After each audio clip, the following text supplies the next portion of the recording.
All right, yo, it's the Ghetto Linguist, and this is week 40 something of learning Thai. And it's pretty warm out here today, to be honest. So yeah, last week my interest in Thai started kind of dying, and this week it didn't magically just get better, but I do feel that re-spark of it. So I stepped into using AI today. I don't know if AI is a good idea to learn a new language, but I'm always down to try cool new tools. And what I'm getting from the AI is that it's going to be a good tool to help me to learn how to read more than anything else. And this is what I mean. So from my little use of using AI to learn language, it seems like the AI uses words that are not easy or not I'm here to learn a new language friendly. And you might use AI and hear the words and think, oh, it sounds pretty easy. But when you think about it, and I'll make a video more in depth about this to really get into it. But the words they're using are not great words for someone who's just picking up the language. Now, what it is good for is that I can ask it questions and it'll give me answers. It'll give me good and in-depth answers. And this can definitely help my reading skills and help my writing skills, which I will be using it for that. And this might be, I think this is going to be the spark that I need to get me back, because we can't, we can't lose. We don't lose. I think this is the spark that I need because I've been having a rough time learning to read and write Thai. And it's partly due to because I'm just more focused on speaking and listening more than reading and writing. I mean, it's just the reality. If I spent more time reading and writing, I'd be better at it. It is what it is. I can make Facebook posts in Thai. So just so you get a hint at my level. It's not like I'm completely illiterate. I can, like, if I take a cool picture of something, I can write about the picture, post it on Facebook, and people will understand what I'm talking about very easily. I think when I say that my writing of Thai is not good, I think I'm comparing it to my Vietnamese. To my Vietnamese. And, in Vietnamese, I can write like essays and stuff. And I'm looking at my level of Vietnamese. I'm saying, oh, I can't do Thai well. But actually, I can write Facebook posts. I can text in Thai.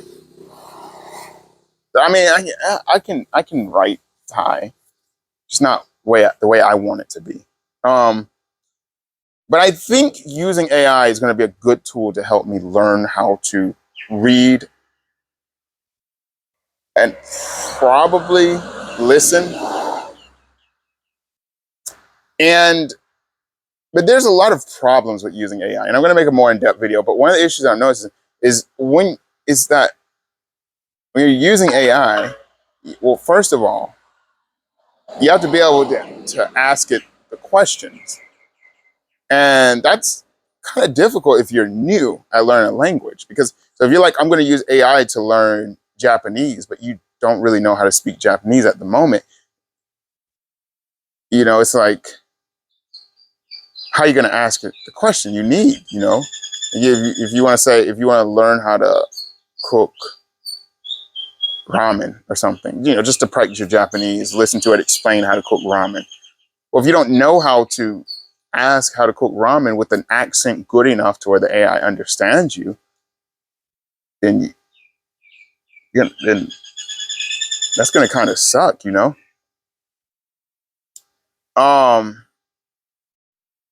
So that's the issue that I'm seeing with AI, and I just started using it, but that's the issue that I'm seeing.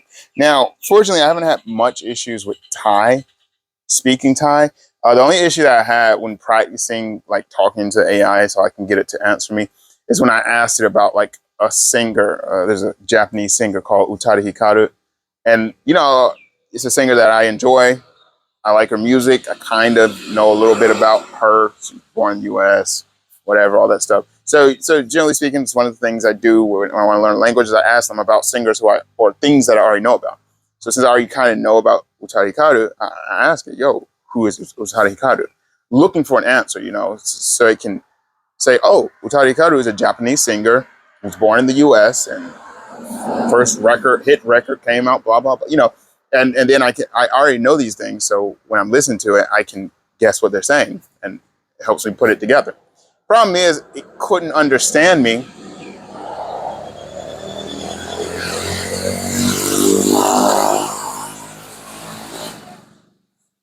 The problem is, it couldn't understand me when I was saying Utari Hikaru. So I don't know how the Thai people say Utari Hikaru. So now when I go to ask about things that I already know a lot about, to the Thai thing, then it doesn't understand what I'm saying. I mean, to the AI thing, it doesn't understand what I'm saying. So that's one of the issues that I'm having with it. And the other reality is that if I were just learning Thai, just starting off learning Thai, it would suck trying to ask it something, because there would be like no way I could pronounce the words well enough for it to understand me. Now, I will say I use this same thing. And if you're wondering which AI device machine I'm using Bing. Don't sleep on the Bing AI. Not till you try it, my friend. Not till you try it. Found it. I heard a random YouTuber person talk about using Bing to learn language, and so I gave it a shot, and I'm like, wow, it's actually pretty decent, you know. I was gonna go off and say something else, but I actually lost my train of thought. I be jumping all over the place, y'all. These Conquering Thai videos, I do no planning for them. Zero planning. I just I just turn on the camera and just tell about what's going on. Tell about my progress. I do zero planning for it. Just talk about what happened last week. So yeah, we're gonna get back. We never stopped Thai, but we're gonna really double down with Thai. We're gonna really do that, because I'm thinking about spending the second half of me learning Thai back in the U.S. That's what I'm really thinking about. So I'm thinking about going back to the U.S. because I like Thai, but I don't love Thailand. You know, I like Thailand, but I don't love it. There are some things about Thailand, which I can talk about in a video, but there are some things about Thailand that I don't really love, you know?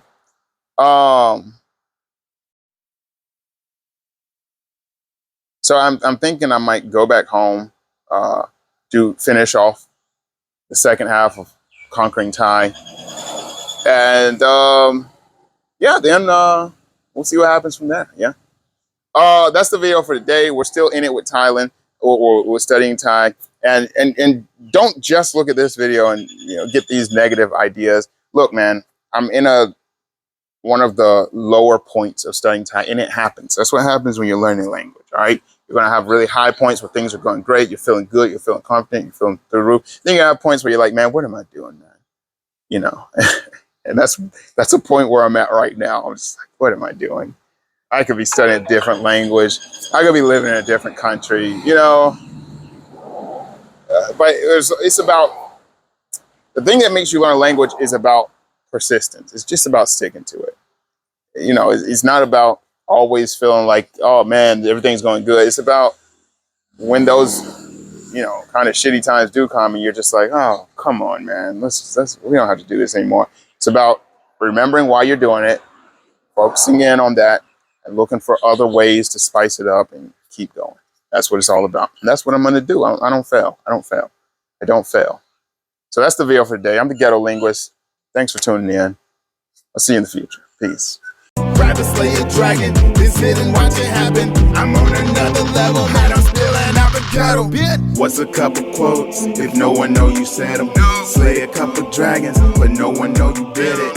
You don't owe me shit, except a little